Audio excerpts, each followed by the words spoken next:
phone itself. Gonna put it here muna. And we have a wow! Wow!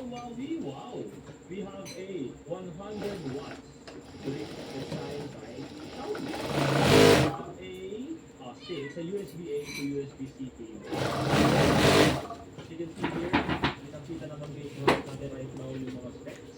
Gusto natin siya yung 5.2M. Wow! Just look at that. The safety finish na electric sa S8 series na S8 Pro na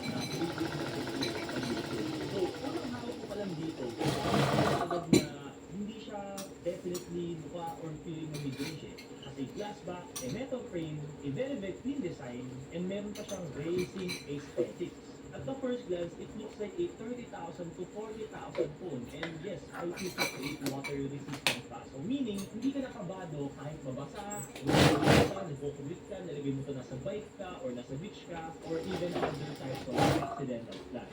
Now let's talk about real power. Again, the Dimensity from MediaTek 8500 processor. At hindi lang yan basta pangalan.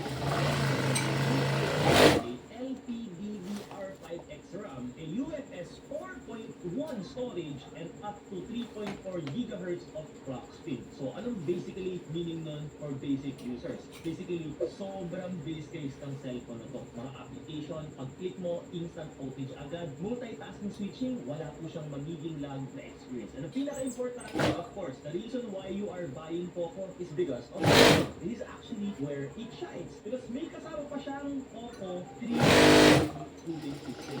So, ang nilabas po ng Poco. Meaning, kahit long gaming sessions, hindi siya basta-basta umiinit, and hindi siya umiinit, meaning hindi siya basta-basta bumabagal at the same time. So, kung gamer ka, this is one of the strongest phones.